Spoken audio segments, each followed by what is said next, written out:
da ata, doa por aprovado.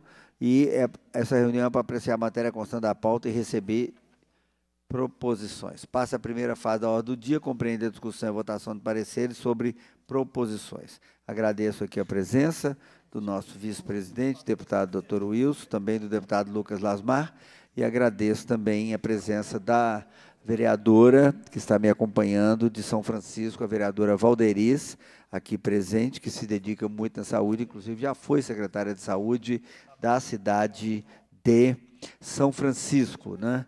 E ela veio aqui conversar porque a cidade de São Francisco precisa muito de um tomógrafo e nós estamos aí numa luta intensa para viabilizar um tomógrafo para a cidade de São Francisco e outro tomógrafo para a cidade de Urucuia, onde o prefeito Ailson e também o secretário de saúde, doutor Antônio, professor Antônio, né, a gente quer atender muito lá. Hoje, o Urucuia já está atendendo 7 municípios e agradeço também a presença do deputado Lucas Lasmar. Projeto de lei...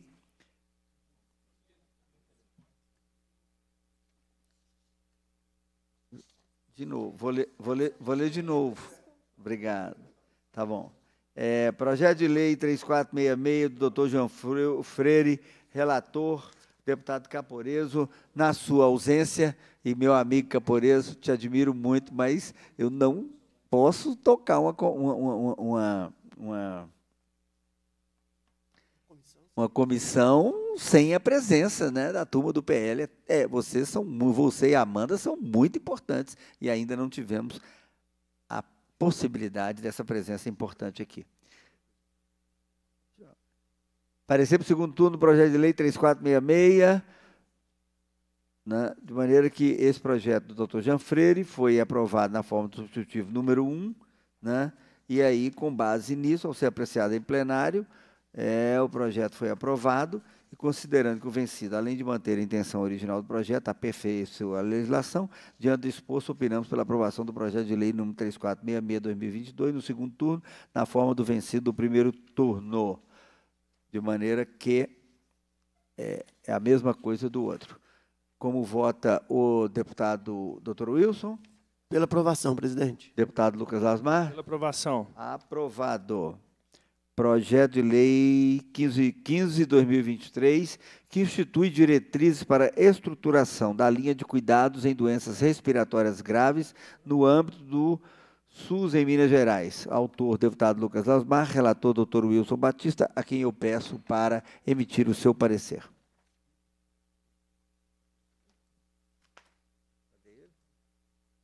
Qual que é aqui? Está com você? Pronto. Projeto de lei do deputado Lucas Lasmar. A proposição em tela institui diretrizes para a estruturação da linha de cuidado em doenças respiratórias graves no âmbito do Sistema Único de Saúde de Minas Gerais. Foi aprovado em primeiro turno, na forma do substitutivo número 1, e agora vem à nossa comissão para receber parecer. O projeto de lei em estudo originalmente visa instituir no Estado diretrizes para a estruturação de linha de cuidado em doenças respiratórias graves no âmbito do Estado, com a finalidade de estruturar e organizar a assistência à saúde de pacientes acometidos por doenças como asma grave, doença pulmonar obstrutiva crônica avançada, fibrose cística, entre outras. Diante do exposto, opinamos pela aprovação do projeto de lei número 1515/2023, no segundo turno, na forma do vencido no primeiro turno. Este é o nosso parecer, senhor presidente. Deputado, como vota o deputado Lucas Lasmar? Favorável. Deputado doutor Wilson Batista? Pela aprovação, presidente. Eu também pela aprovação. Aprovado. Com a palavra o deputado Lucas Lasmar. Quero agradecer ao deputado Wilson pela relatoria do nosso projeto de nossa autoria, o 1515, que vem para trazer diretrizes para a estruturação de linhas de cuidados de doenças respiratórias graves no âmbito do Estado de Minas Gerais. Lembrarmos o que nós vivemos na pandemia, que foi um momento muito crítico da saúde pública para os profissionais e, principalmente, da obrigatoriedade de ter estrutura de isolamento para a gente poder tratar essas pessoas. Então, O nosso projeto vem para trazer diretrizes que garantam estrutura, não só em momentos de pandemia ou de forma mais aguda, mas que a gente consiga ter estruturas para que os profissionais médicos e a população de Minas Gerais seja bem atendida nessa doença que afeta muitos idosos e até mesmo crianças e adolescentes. Então, é importante termos estruturas e uma política com diretrizes eficazes para combater esse problema que atinge Minas Gerais. Presidente, eu gostaria aqui também de parabenizar o autor do projeto, o deputado Lucas Lasmar. Eu acho que é um tema extremamente importante. Essas doenças crônicas que os pacientes convivem vão se agravando a cada mês, a cada dia, a cada semana, e muitos desses pacientes não encontram um centro, um profissional que vai dar um acompanhamento e um tratamento assim, a longo prazo. Esses pacientes, ora passa por um médico que não é o especialista, outro momento com outro médico, e eles acabam tendo uma descontinuidade do tratamento, e isso faz com que muitos pacientes desses se agravem, e às vezes vai ser atendido, socorrido num pronto-socorro, numa UTI. E nós fizemos um projeto também semelhante aqui quanto às doenças crônicas de pele. Tem muitos pacientes hoje afetados de doenças crônicas, que convivem com a doença assim, anos da sua vida, e também não tem um profissional, não tem um centro de especialidade que vá fazer o acompanhamento a longo prazo desses pacientes. Muitos deles, às vezes, são encaminhados para procedimentos cirúrgicos, quando o melhor tratamento não é a cirurgia. Então, o paciente realmente fica perdido aí na linha de cuidado do Sistema Único de Saúde. Então, parabéns aí pelo projeto, e a gente sabe que isso aí tem que se expandir também para outras doenças crônicas. Projeto de Lei 1525, que altera a Lei 13799, de 21 de dezembro de 2000, que dispõe sobre a política estadual dos direitos da pessoa com deficiência e cria o Conselho Estadual de Defesa dos Direitos da Pessoa com Deficiência. Leonídio Bolsas, João Júnior, relator, deputado Caporeso, avoco a relatoria para que eu possa emitir o parecer.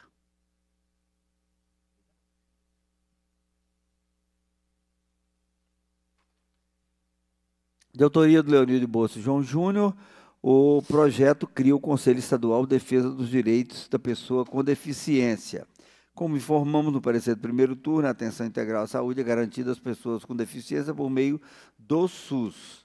A Comissão de Justiça optou por aprovar, de maneira que nós somos, a conclusão é que somos pela aprovação do projeto de lei 1525/2023 no segundo turno, na forma do vencido no primeiro turno. Em votação, como voto do deputado Dr. Wilson. Pela aprovação. Como voto do deputado Lucas Lasmar. Favorável. Favorável também, projeto aprovado. Projeto de lei 1109/2023, que institui a Política Estadual de Saúde Funcional, baseada na Classificação Internacional de Funcionalidade, Incapacidade e Saúde. Autor, deputado Lucas Lasmar, relator, deputado Arlen Santiago. Dessa maneira, nós consagramos o deputado Lucas Lasmar como o deputado que mais tem projeto aprovado nessa comissão aqui. Coisa boa. Projeto de lei número 1109, do deputado Lucas Lasmar, que visa instituir a Política Estadual de Saúde Funcional baseada na Classificação Internacional de Funcionalidade, Incapacidade e Saúde. O projeto, de maneira geral, a saúde é definida como estado completo de bem-estar físico, mental e social. Ao contrário da Classificação Internacional de Doenças, CID, que está associada com problemas de saúde ou doenças específicas, a Classificação Internacional de Funcionalidade, Incapacidade e Saúde descreve as dimensões de funcionalidades e incapacidades. Em 2023, o Ministério da Saúde publicou portaria 1526, que altera as portarias de consolidação para melhorar a qualidade de informações. Durante a tramitação da proposição, a Secretaria de Estado da Saúde foi consultada sobre a pertinência do projeto original e do substitutivo número 1 apresentado pela Comissão de Constituição e Justiça. Em resposta, o órgão encaminhou a essa casa ofício no qual informou que o SUS em Minas Gerais não dispõe de sistema de informação no serviço de rede de cuidados da pessoa com deficiência, para aplicação no disposto do artigo 2º do projeto original, quanto à geração e gestão de informações sobre funcionalidade para o planejamento, monitoramento, controle e avaliação da saúde funcional dos indivíduos. Da mesma forma, não dispõe de profissionais para o tratamento dos dados necessários para dar a visibilidade do estado de funcionalidade da população de Minas Gerais, como propõe o artigo 3º. Ademais, a Secretaria pondera que, caso aprovado o projeto na forma original, resultará em grande impacto financeiro, tendo em vista a necessidade de criação de um grupo de trabalho intersetorial para o planejamento de implantação e implementação da CIF.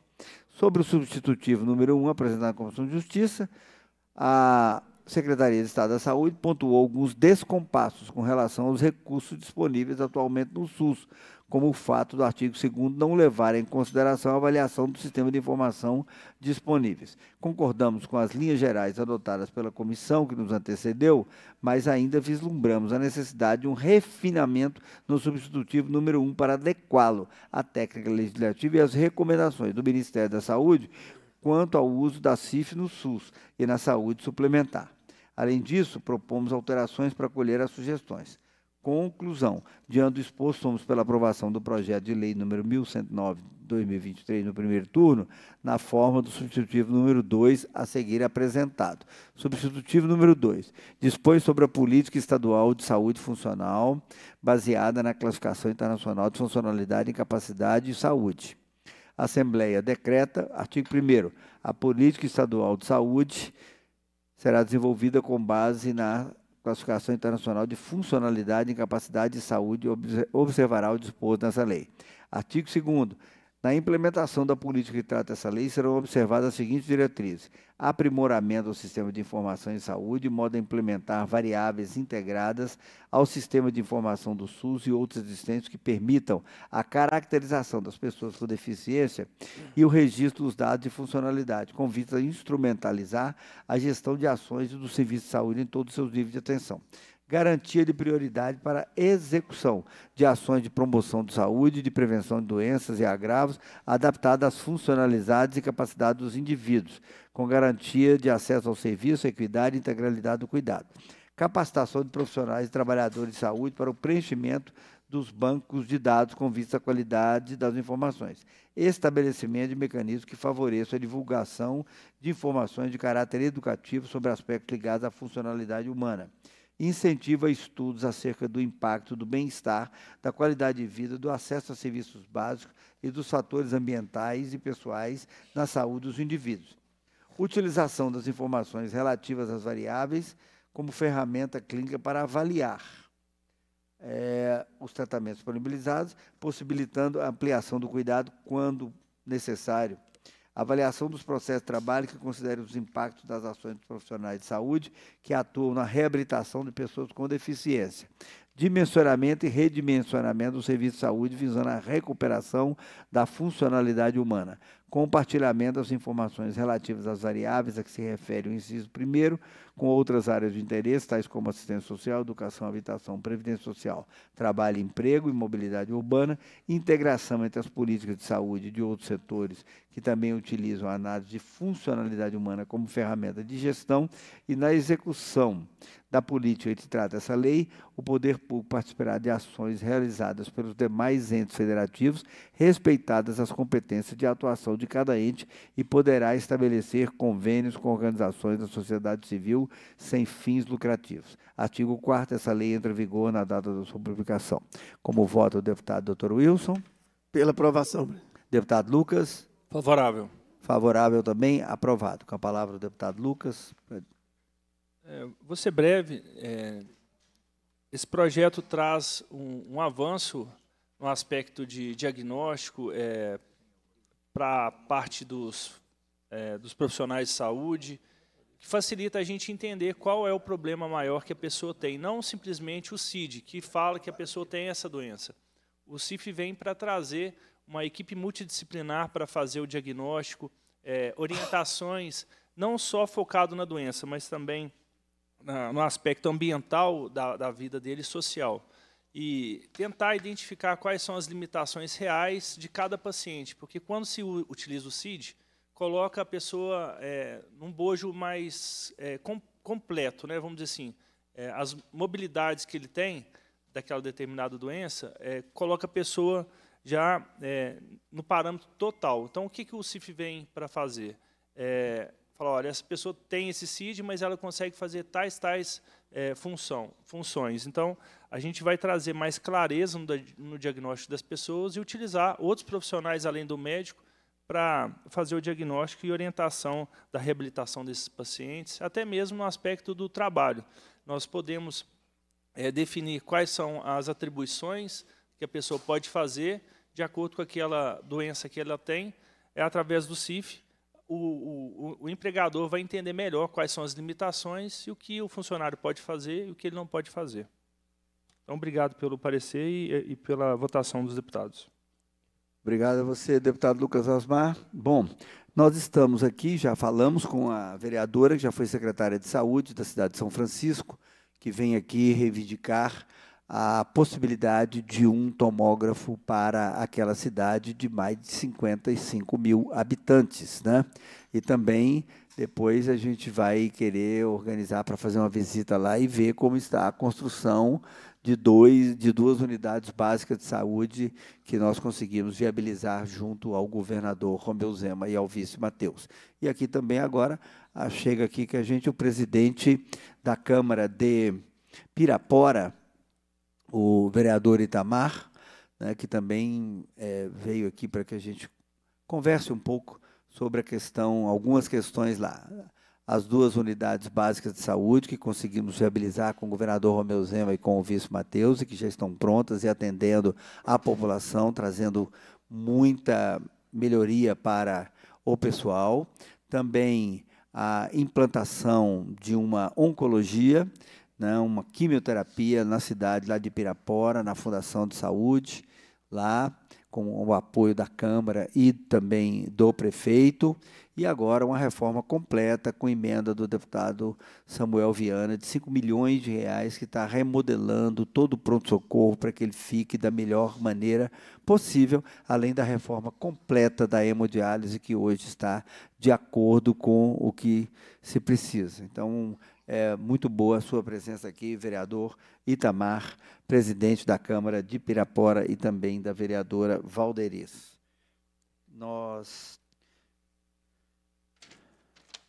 Projeto de Lei 2.825 estabelece atenção integral às mulheres portadoras de lipedema ou síndrome de Allen-Heines. Relator, deputado Dr. Wilson Batista, quem passa a palavra para emitir o seu parecer. Projeto de Lei número 2.825/2024, de autoria da deputada Ana Paula Siqueira. Este projeto propõe estabelecer a política de atenção integral às mulheres portadoras de lipedema ou síndrome de Allen-Heines. O lipedema é uma condição crônica onde o paciente tem um acúmulo exagerado de gordura, principalmente, quase que exclusivamente, mulheres, na região dos membros inferiores, na região do quadril e na região dos membros superiores. É diferente do linfedema, que o linfedema é um acúmulo de líquido no organismo por uma obstrução da circulação linfática. Então, a autora Ana Paula Siqueira propõe que este projeto tenha uma continuidade e um acompanhamento e políticas específicas para esta síndrome, que é o lipedema. Diante do exposto, opinamos pela aprovação do projeto de lei número 2.825/2024, no primeiro turno, na forma do substitutivo número 2 a seguir apresentado, que estabelece diretrizes para as ações do Estado voltadas para a prevenção, diagnóstico e tratamento da pessoa portadora de lipedema. Esse é o nosso parecer, presidente, somos pela aprovação do projeto.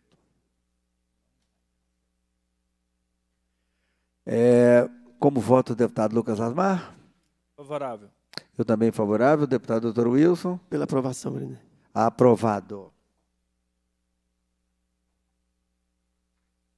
Projeto de Lei 2.983, que propõe a criação e fornecimento de pulseira com identificação para pacientes com doença de Alzheimer no âmbito do Estado. Deputado Alencar da Silveira, relator Dr. Wilson Batista, quem passa a palavra. Projeto de lei número 2.983/2024, de autoria do deputado Alencar da Silveira. que propõe sobre a criação e o fornecimento de pulseira com identificação para pacientes com doença de Alzheimer no âmbito do Estado. Diante do exposto, somos pela aprovação do projeto de lei no primeiro turno, na forma do substitutivo número 2, a seguir apresentado. Substitutivo número 2, que altera a lei número 16.169, de 7 de junho de 2006, que institui a Semana de Conscientização sobre o tratamento da doença de Alzheimer. Esse é o nosso parecer. Como voto o deputado Dr. Lucas Lasmar? Favorável. Deputado Dr. Wilson? Pela aprovação, presidente. Pela aprovação, aprovado. Projeto em primeiro turno, que dispõe sobre a campanha nas escolas públicas da conscientização sobre os riscos dos dispositivos eletrônicos para fumar, também conhecido como cigarros eletrônicos, e prevenção de seus danos à saúde das crianças e adolescentes. Autor, deputado Leleco Pimentel, relator Arlen Santiago. Projeto de lei número 2993, né, do deputado Leleco Pimentel. Foi distribuída à Comissão de Justiça, Educação, Ciência e Tecnologia, Saúde e Fiscalização Financeira. A primeira concluiu pela Juridicidade, Constitucionalidade e Legalidade e apresentou um substitutivo número 1. Realmente, essa questão aí desses vapes, né, tem trazido muita situação, né? Tem gente que, inclusive, o grande cardiologista Marcos Andrade fala que é melhor fumar o outro cigarro comum do que esse outro, que está matando jovens e muita gente com doenças respiratórias, que a pessoa tem que ficar ligada no oxigênio, uma situação realmente dramática, né? Ele deveria ser proibido, né, no âmbito do Brasil. Mas, diante do exposto, somos pela aprovação do projeto de lei número 2.993, no primeiro turno, na forma do substitutivo número 1, apresentado pela Comissão de Constituição e Justiça. Doutor Wilson, como vota? Pela aprovação, presidente. Deputado Lucas? Pela aprovação. Pela aprovação, aprovado. Passamos à segunda fase, discussão e votação de proposições da comissão. Terceira já, né? Vamos para a terceira fase. Estamos mandando. Hoje não tem segunda, não, né? O pessoal não entrou com muito requerimento, não? A presidência recebe o seguinte requerimento para posterior apreciação. Requerimento do deputado Lincoln Drummond, que requer, nos termos do artigo 103 do Regimento Interno, que seja formulado voto de congratulações com o Consurge.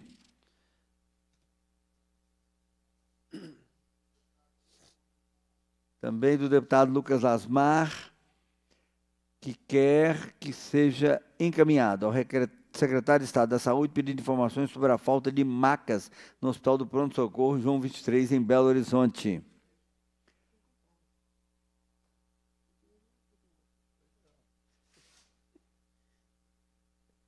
Do Cristiano Silveira, que seja encaminhado à Secretaria Municipal de Saúde de Sete Lagoas pedido de providência para normalizar o fornecimento das insulinas de ação rápida, Novo Rapid, e de ação lenta, Glargina, para pessoas com diabetes mellitus. Também requerimento 2.392, o deputado que subscreve, realizar audiência pública no município de Gameleiras para debater sobre a qualidade do serviço prestado pela Companhia de Saneamento de Minas Gerais, da Copasa, nesse município, incluindo a qualidade de água fornecida à população. Solicita audiência pública no município de Bocaiúva para debater a importância de implantar um CTI no município de Bocaiúva, que é um município de quase 50 mil habitantes, a pedido do vereador, que já foi secretário de Saúde da cidade, Heron. Requerimento. Pronto? Ô, presidente. Senhor, com a palavra, deputado Dr. Wilson. Alguns comentários aqui. A comissão aqui, historicamente, há mais de 10 anos, a gente vem sempre tentando aprimorar alguns raciocínios, algumas formas de que os hospitais e as pessoas tenham um melhor atendimento na saúde. Mas, depois de muitos anos, a gente ainda convive com situações que eu acho assim, lamentáveis, sabe? Por exemplo, aqui o deputado Lucas Lasmar, que é um deputado muito atuante aqui na comissão, ele faz um requerimento para que seja encaminhado ao secretário de Saúde do Estado, pedido de informações e para providenciar a compra de maca para o pronto-socorro do Hospital João 23. Então, eu acho que essa é uma questão não só do Hospital João 23, mas da maioria dos hospitais filantrópicos hoje de Minas Gerais. A falta de equipamentos básicos, maca. Isso eu vejo em outros hospitais também. A falta de maca, às vezes, para um paciente sair do centro cirúrgico e voltar para o leito, voltar lá para a enfermaria. E, com isso, o paciente fica mais tempo no centro cirúrgico e o outro paciente também não pode ir para o centro cirúrgico porque não tem a maca, a mesma que leva é a mesma que traz. Então, isso aí acaba assim, atrasando muito o bom funcionamento de um centro cirúrgico. Então, são situações muito comuns. E maca, a gente sabe que é um equipamento barato. E por que é que falta isso em grandes hospitais? Hospitais aí que recebem recursos rotineiramente, não só do Estado, como do governo federal, e como de emendas parlamentares. A gente tem encaminhado emendas parlamentares aí significativas para os hospitais. E se você passar ali no ano seguinte, vai estar faltando a maca. Aquela emenda parece que não resultou nenhuma melhoria para o hospital. Então, o Lucas tem até um projeto muito interessante aqui, que é de colocar também o Tribunal de Contas do Estado, para que ele possa averiguar por que é que os hospitais ficam sempre em dívidas, por que é que os hospitais estão sempre sendo sucateados, por que os pacientes enfrentam filas por falta de leitos. Não, eu acho que é uma situação que demanda muito mais do que simplesmente ficar falando que a questão do SUS é falta de recurso. A gente vê sempre alguns acréscimos, o SUS tentando melhorar os hospitais, buscando novos recursos, novas formas de financiamento dos hospitais, e sempre a gente acaba convivendo com a piora dos hospitais. Médicos, às vezes, que trabalham o mês todo, chegam no final do mês e não recebem adequadamente.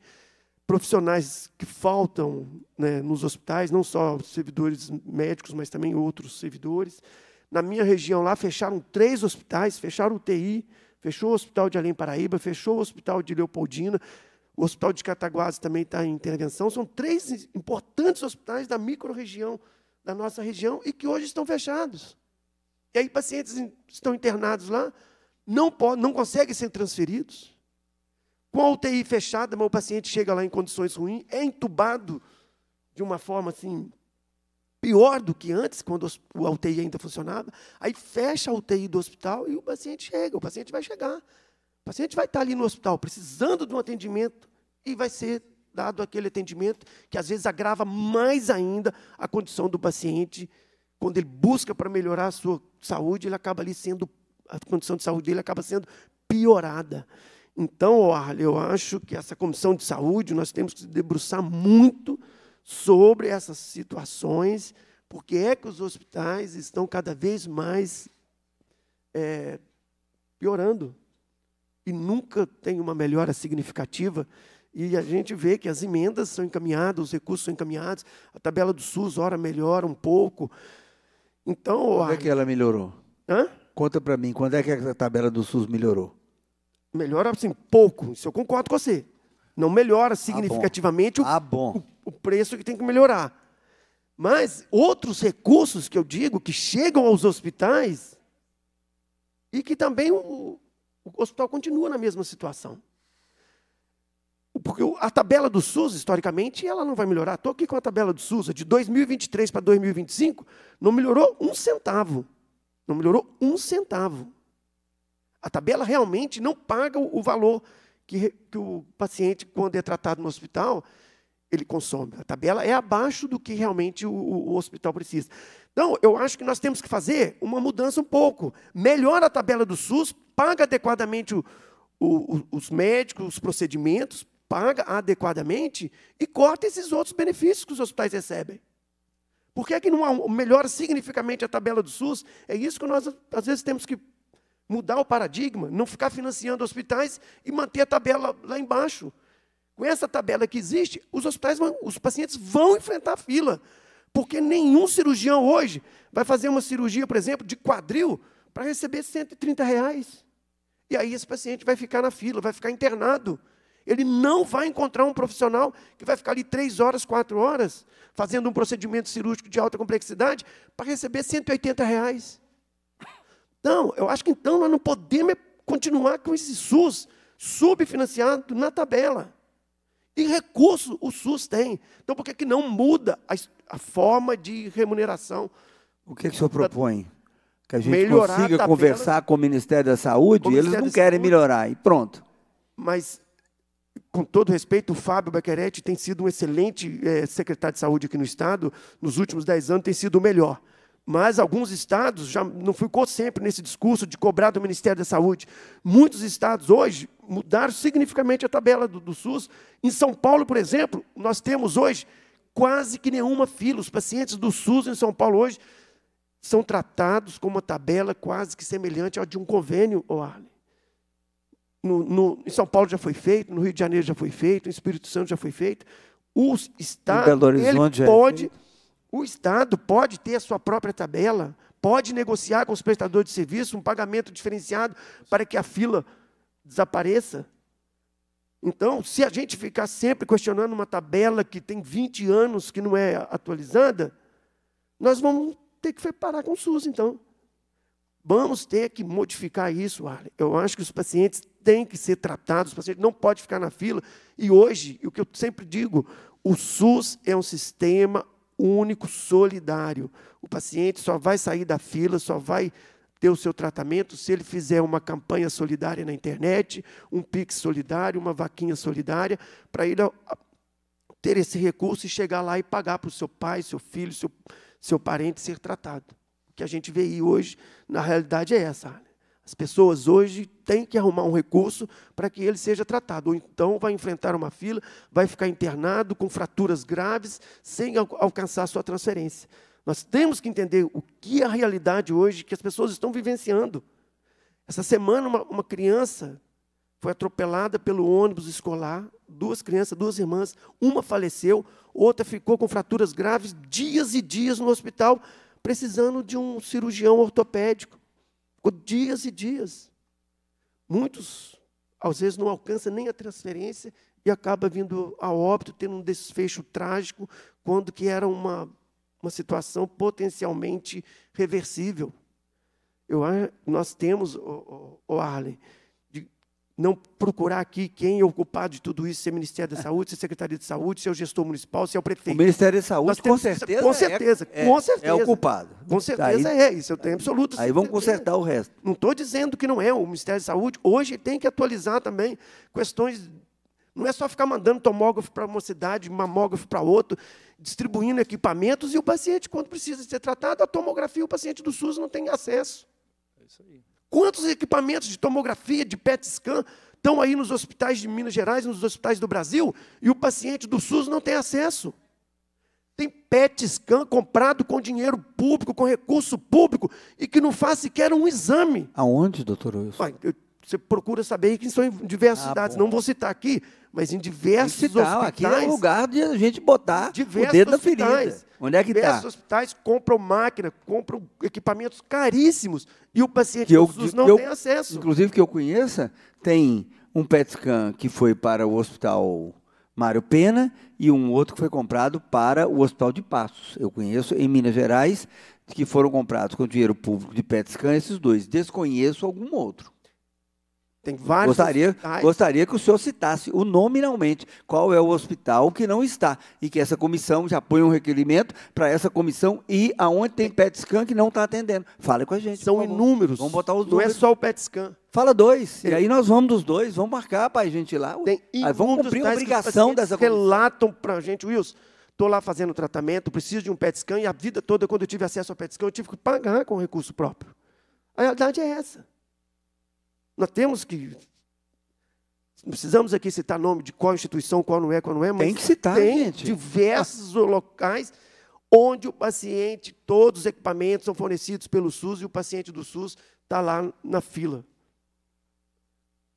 Já teve secretário de saúde que andou aos hospitais de Minas Gerais, onde o pronto-socorro do SUS funcionava de um jeito e o particular do outro, e o hospital era 90% financiado pelo SUS. Os pacientes de convênio particular eram atendidos de imediato. O paciente do SUS estava lá, o dia todo dentro da fila lá esperando, porque o médico que estava no plantão, a prioridade era atender o paciente particular.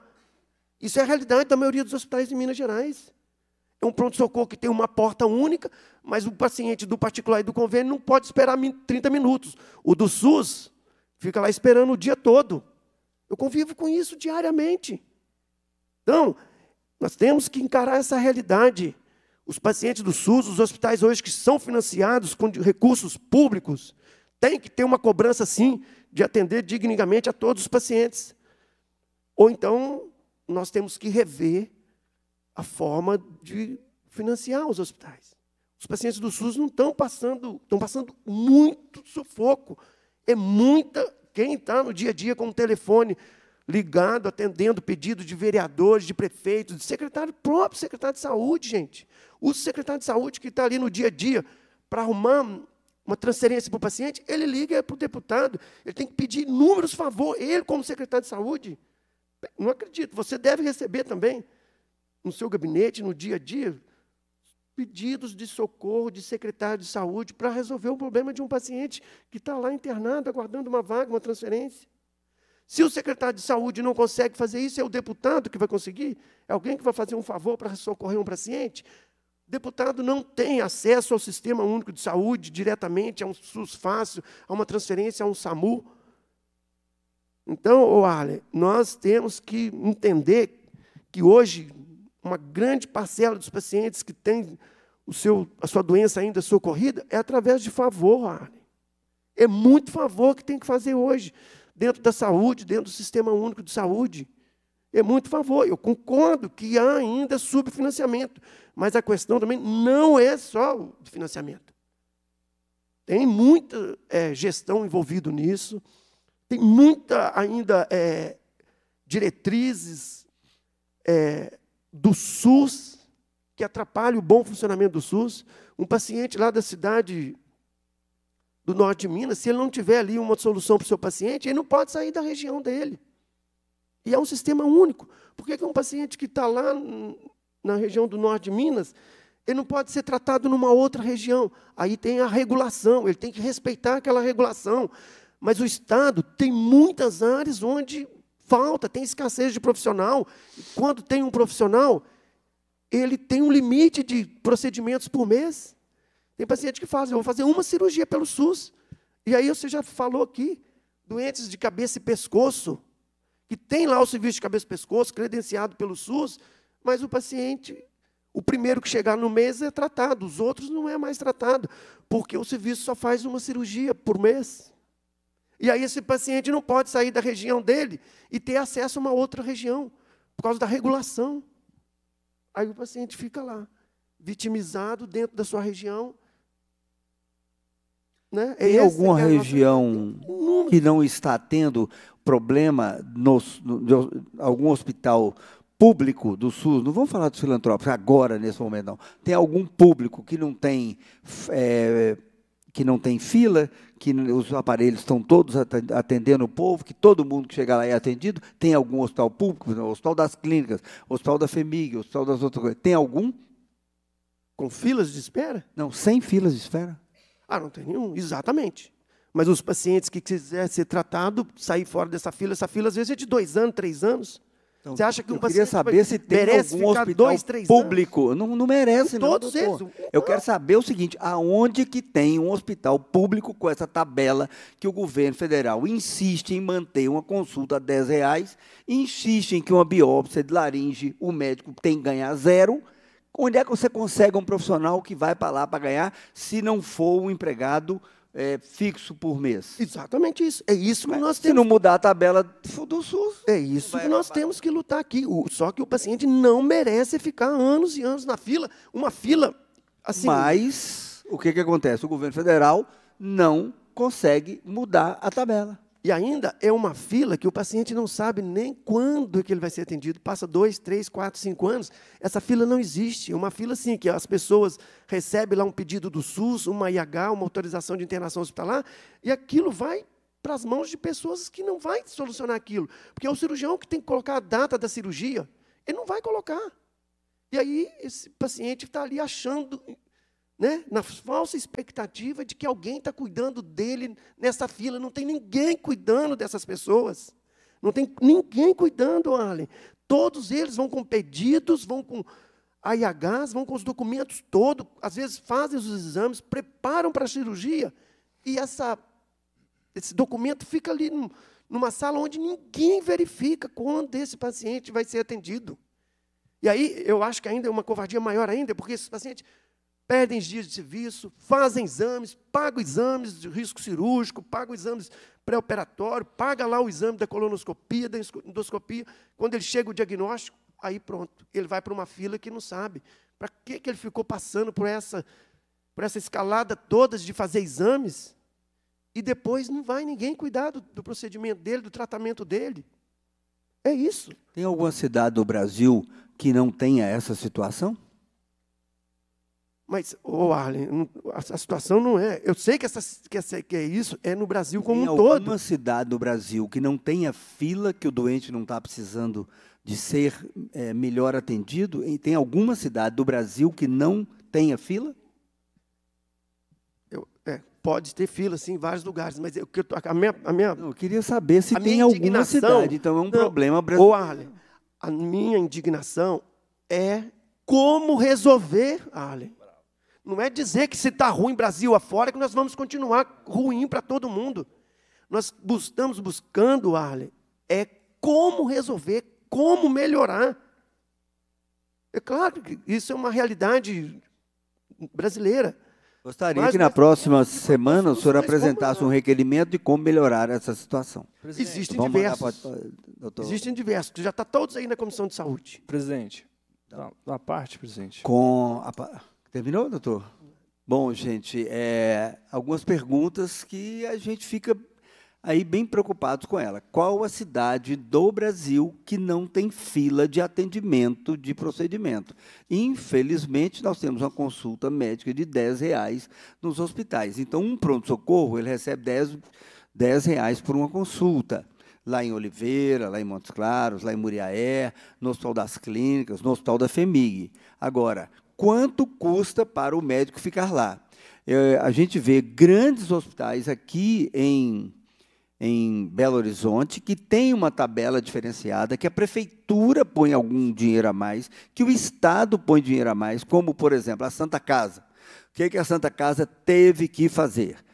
Virar 100% SUS para poder receber um recurso a mais que deu a ela uma sobrevida. O Hospital da Baleia, só a dívida bancária do Hospital da Baleia, R$100 milhões. Né? E tem tabela do SUS, tem tabela da Prefeitura de Belo Horizonte, tem tabela do governo do Estado. E aí foi virar 100% SUS, e eu achei que eles iam receber 50 milhões de bônus para virar 100% SUS. Não, receberam 11 milhões. A situação é tão dramática, e é por isso que os hospitais continuam a ser fechados. Não tem jeito. Os incentivos que chegam, eles melhoram para os hospitais. Algum tempo atrás, teve um funcionário do meu irmão que bateu a cabeça. E aí ele foi internado e o meu irmão foi lá para poder pagar. A conta ficou em R$60 mil. R$6 mil era do hospital, 54 mil era da equipe médica. Mas é a equipe médica que topou ficar lá. Né? Então, eu não acredito que entrando na sala da UPA para bater no médico que vai consertar esse problema da tabela do SUS. Realmente, a tabela ele não quer ser consertada. O senhor está aqui há muito tempo, eu também. A questão, por exemplo, da tentativa de conseguir operar os pacientes de mama dentro dos 60 dias é uma situação difícil. Primeiro, que você tem que botar o médico lá no setor do seu hospital para o senhor atender por R$10. Ou então o hospital tem que pagar mais. O hospital tem que tirar de algum outro lugar para pagar mais. Qual é o lugar que, atendendo pelo SUS, dá lucro? Estou desconhecendo. Gostaria de ser informado. Então, aí o doente, para conseguir uma biópsia, era extremamente difícil. Trabalhamos aqui 15 anos para poder o governo do Estado, no dia 11, soltar uma portaria pagando o justo pela biópsia, a mamografia que está congelada há 20 anos, a R$ 45, nós conseguimos arrumar um médico ou inteligência artificial para dar um laudo por menos de R$ 30? Então, você tem que manter o tomógrafo, botar o técnico lá, o laudo chegar por R$ 45, o governo do Estado, na faixa etária, vai colocar agora mais R$ 45. E, para tentar melhorar a situação dos hospitais, e principalmente aqueles que prestarem um bom serviço, e ainda tem bons hospitais prestando serviço, tem maus hospitais prestando também mau serviço, mas vai ter um incentivo de R$ 1.500 para que seja dividido entre o hospital e a equipe médica de incentivo, além da tabela aí do SUS. Em São Paulo, não fica tão difícil fazer uma boa tabela do Estado a mais. Primeiro, que é o Estado mais rico do país. Segundo, que lá o SUS ele é feito para metade da população, porque metade da população de São Paulo tem plano de saúde. Então, o SUS lá ele é praticamente dobrado para quem usa o SUS. Aqui em Minas Gerais, em que nós temos aí, no máximo, 20% da população, é bem difícil. E, se por acaso o governo do Estado não tivesse feito o Opera Mais, o Valora Minas, credenciamentos, aproveitado os leitos que foram de CTI, que foram criados na questão do Covid, e um dos problemas graves que nós tivemos no Covid é que o que se pagava, e nós tivemos muitas audiências aqui nessa comissão, e não se resolveu, porque o preço que se paga para um paciente ficar pelo SUS dentro de um leito de CTI, ele acaba o hospital tendo prejuízo e tem que tirar de algum outro lugar para botar, para manter esse CTI, para poder estar pagando o intensivista, pagando os profissionais que estão lá. Resultado, nós, quando tivemos o Covid, o governo do Estado o governo federal, teve que fazer uma tabela diferenciada para os hospitais quererem abrir leite de CTI, porque senão o pessoal não dava conta de abrir. Abriu. Quando terminou, o governo do Estado voltou, o governo federal voltou o preço, ele voltou o preço lá para baixo, o pessoal queria fechar. Aí teve que ter um trabalho muito grande de abrir essas questões, de ter os leitos a mais de UTI. Leitos que estão salvando muitas vidas, às vezes até do maior gestor da cidade, como aconteceu na cidade de Janaúba. Foram feitos vários leitos de UTI, e o prefeito Zé Aparecido, nosso amigo, que tem feito uma grande administração, principalmente na saúde, lá tem um hospital público 100% e um filantrópico, os dois estão trabalhando juntos agora, esses dois hospitais, melhorando os serviços, né? O prefeito teve um déficit da válvula mitral, teve, felizmente, o leito da UTI. Agora, essa semana, o prefeito de Gamilheiras, o meu amigo Carlinhos, teve uma paciente, a sogra dele, passando mal em Espinosa, e a gente tentando conseguir um leito para ela, né? Era um leito de CTI que tinha que ser separado, né? Não se conseguiu esse leito em Montes Claros, conseguiu lá em Janaúba, e infelizmente ela veio a óbito. Então, assim, está tendo muito sofrimento, o senhor está certo. Agora, se o governo federal não melhorar a tabela do SUS, né, e essa questão que foi já um avanço, mas que a tabela do SUS teria que ser melhorada, parece que acabou, não vi a melhora dela, pelo menos na consulta, que seria a inflação do período, né, realmente nós estamos numa situação muito difícil. E o Estado de Minas Gerais ele tem feito das tripas coração para melhorar com Opera Mais, com Valora Minas, que tem conseguido aumentar a quantidade aí de pessoas que têm sido operadas. Mas tem outros procedimentos. Por exemplo, por que será que um hospital de mais de 500 leitos, como é a Santa Casa de Montes Claros, ela não consegue fixar um cirurgião de cabeça e pescoço lá naquele hospital? Então, os pacientes que estavam lá, hoje tiveram que ir para outro lugar, né? Então, a situação é muito complicada e a gente tem que botar. quem é que está fazendo um mau serviço. Vamos denunciar, vamos colocar o dedo na ferida, vamos visitar. Eu só conheço 2 lugares aqui que tem PET scan que foram comprados com dinheiro público. O Hospital Mário Pena e o Hospital de Passos. Não sei, realmente não sei como está o funcionamento. Até outro dia eu perguntei para o Cássio, né, Cássio, como é que está o funcionamento da questão, como é que vai ser o funcionamento do PET-CT? Porque o preço que a tabela do SUS paga para usar o PET-CT é mais barata do que o remedinho que tem que injetar no paciente. Como é que isso funciona? Com a palavra do deputado Lucas Lasmar. Presidente, gostaria que o Câmara desse um zoom nessa matéria aqui do Estado de Minas. Ver se você consegue dar um zoom aqui para a gente mostrar aqui para quem está nos assistindo.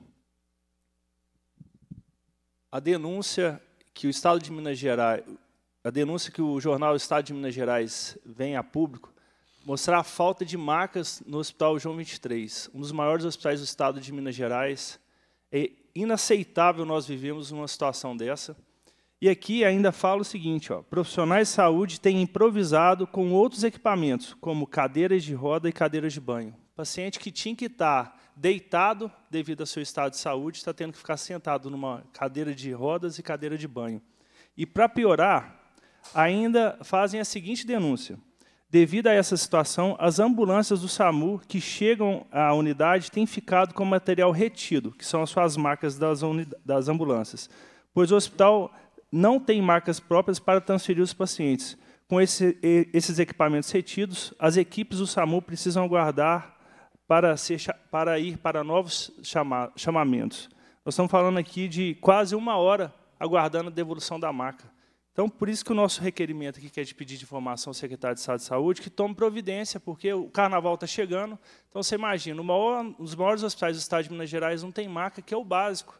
Então, a gente precisa que tenha esse cuidado a rede FEMIG, principalmente agora que a gente tem aprovado aqui a questão da GEOSP. Então, ele vai ter facilidade na compra e a gente enxergar que os profissionais têm que se desdobrar para colocar paciente em cadeira de roda e de banho e não em macas, e ainda reter o SAMU, é inaceitável. Então, às vezes a gente discute muito sobre a questão do financiamento, mas nós também temos que discutir sobre a competência administrativa. Isso aqui, claramente, é uma incompetência que está acontecendo no João 23 e trazendo problemas graves na ponta para o cidadão, principalmente quando o SAMU é chamado, que é para salvar a vida da pessoa que está passando mal em casa. Então, eu gostaria realmente que o Estado nos respondesse sobre essa situação. Bom, esse requerimento vai ser colocado aí em votação e nós temos aí que mandar um recado hoje aqui para a Renata, presidente da FEMIG. Vamos comprar, né, Renata? Vamos comprar as macas, vamos comprar as macas. Agora, é um absurdo, é inadmissível não ter as macas. O que acontece é que, às vezes, alguns outros hospitais que também atendem urgência e emergência, quando eles colocam macas demais, os pacientes ficam lá e eles não têm médicos, enfermeiros, o pessoal para poder tratar. O que está acontecendo é o seguinte, o Brasil, a questão da saúde, ela realmente está falida. Está falida, e principalmente na questão dos pronto-socorros.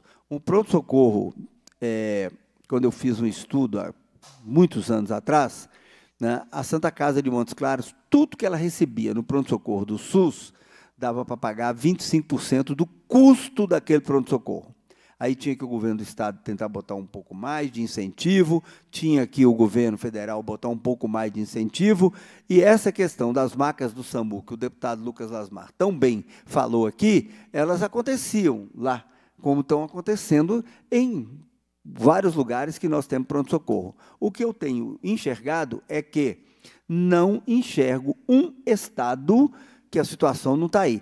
Não é que vai resolver o problema da maca do João 23, não. Tem que comprar e tem que ter mais maca. Lá é um hospital público, estadual, eles têm que se virar e colocar mais. Eu tenho certeza que a Renata, presidente, vai colocar isso. Eles estão até colocando, né, foi colocado para a gente, eu mesmo estou convencido, que seria interessante que os hospitais da FEMIG, que eles ficassem como o Hospital Célio de Castro ou o Hospital Risoleta Neves, que tem uma gestão mais célere, mais rápida, né? Tomara que um caso importante como esse, pré-carnaval, que está faltando maca, que bota a maca lá. Tá bom. Tomara que eles comprem a maca. E se chegar paciente demais, tem médico? Tem enfermeiro? Tem atendente? Tem pessoal para fazer a limpeza? Quer dizer, nós estamos realmente com a falência da nossa saúde. Tanto que o presidente da República mandou a ministra embora essa semana, porque os problemas são muito grandes. Então, troca ministro. Vai resolver? Não, talvez tenha um que fale um pouco melhor do que ela, e aí vai colocar. Mas, se não colocar recurso novo, eu quero saber como é que faz uma biópsia de laringe com o médico ganhando 0. Não consigo entender. Eu acho que até é proibido, né? O médico trabalhar para não ganhar nem um pouquinho. É proibido. Agora, trabalhar para ganhar R$10, está aqui, está na Bahia, está lá no Rio Grande do Norte, está lá no Pará, está em todo quanto é lugar, está em São Paulo. Vai no pronto-socorro de São Paulo, público, para ver se não está esse caos. Está o caos, o povo está sofrendo demais, né? Eu mesmo atendo pacientes, como o senhor atende o paciente, né? E, com isso, a gente vê esse sofrimento. Agora, realmente, não ter a maca no Hospital João 23 não tem explicação, né? Agora, quando não tiver a maca, vai ter o fio que não está andando direito, vai ter, não está conseguindo comprar o medicamento. No tempo do Covid, os vendedores de remédio, eles aumentaram tanto o preço que não tinha dinheiro que pudesse comprar anestésico para poder entubar os pacientes. Isso nós vivemos, né? Então, a tabela de CTI, a tabela das coisas. Então, nós falamos o seguinte: vamos botar incentivo, vamos botar incentivo, vamos botar incentivo. Você está certíssimo, doutor. Acaba com o incentivo e paga o justo na tabela. Mas quem é que vai fazer a tabela? É o governo federal. É o governo federal que tem que olhar e fazer a tabela.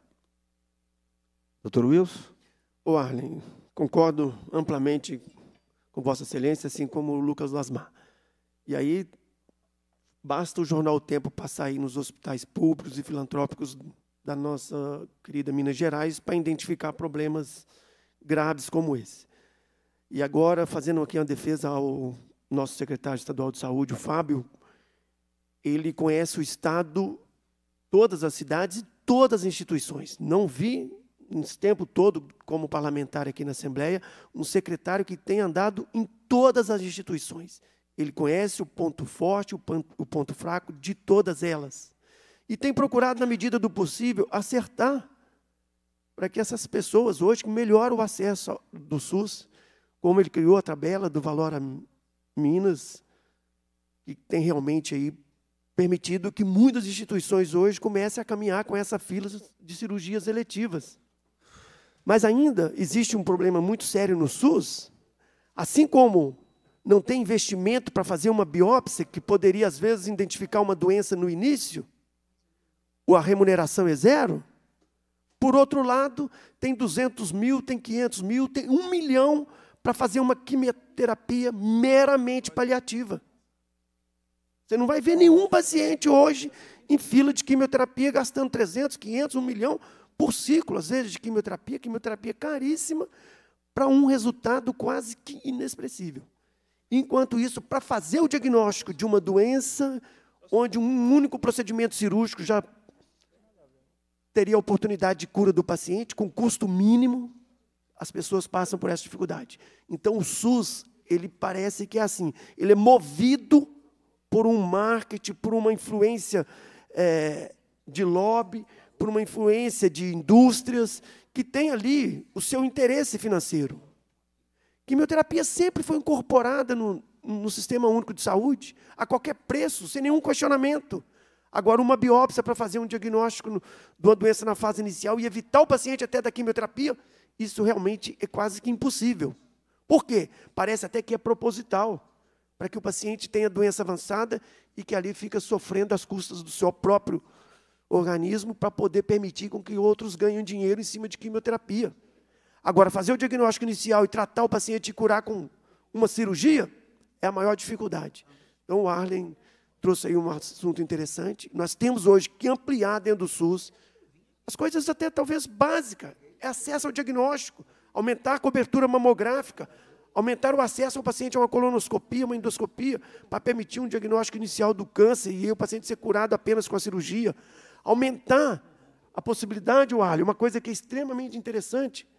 Hoje, por que é que o mastologista, o cirurgião oncológico, ele só pode operar câncer dentro do hospital específico para tratar do câncer? Por que ele não pode operar o câncer lá no hospital geral? Aí evitaria essa fila que o Arlen fala.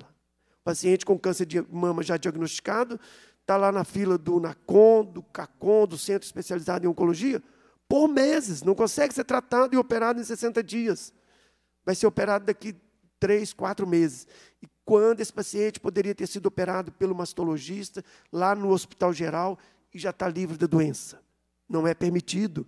Então, são algumas assim, incoerências do SUS hoje que a gente não entende. Por que tem que fazer a fila única da cirurgia no hospital do câncer? Quando tem tantos cirurgiões oncológicos, mastologistas, cirurgiões de cabeça e pescoço, que poderiam operar esse paciente no hospital geral e encaminhar depois, eventualmente, para uma quimio ou uma radioterapia. Pois não, Arlen. Bom, perfeitamente. Aqui, felizmente, nós estamos concordando com uma coisa. Quer dizer, o pessoal do Ministério da Saúde, da Conitec, com certeza, eles têm muito apreço para poder colocar a quimioterapia que melhora 7 dias a sobrevida de um paciente e que consome realmente muito dinheiro. Quer dizer, quem é que aprova procedimentos no SUS? O Ministério da Saúde. Então, é o Ministério da Saúde que realmente coloca esses procedimentos, às vezes quase inócuos, e a população ela não se apercebe que o problema, você vê, até o Dr. Wilson, um dos homens mais inteligentes que eu conheço, ele acabou não percebendo que o problema da tabela do SUS impacta o Brasil inteiro. Qualquer pronto-socorro que atende SUS, você vai ver lá que vai faltar maca, vai faltar médico, vai faltar tudo no Brasil. Então, como é que faz? Quer dizer, se por acaso a governadora do Rio Grande do Norte não faz um programa para subsidiar o SUS, como tem sido feito em São Paulo, como tem sido feito em Minas Gerais, não sei se está sendo feito no Rio de Janeiro, que também é um caos danado, apesar da quantidade de hospitais federais que realmente tem lá. Então, nós queremos dar é um tema que tem que ser feito. Agora, o que acontece? A situação muito complexa. Inclusive, aqui, estamos também recebendo aqui o Ramiro, vice-presidente da Câmara de São Francisco, Geraldo Silva Santos, também, né, que vem de São Francisco, e vem aqui para poder conversarmos sobre a questão de um tomógrafo, que se a gente conseguir colocar lá, muitos pacientes não vão ter que ficar peregrinando ou o município pagar uma quantidade muito grande. E cumprida a finalidade da reunião, a presidência agradece a presença dos parlamentares, convoca os membros para a próxima reunião ordinária, determina a lavratura da ata e encerra os trabalhos. Obrigado.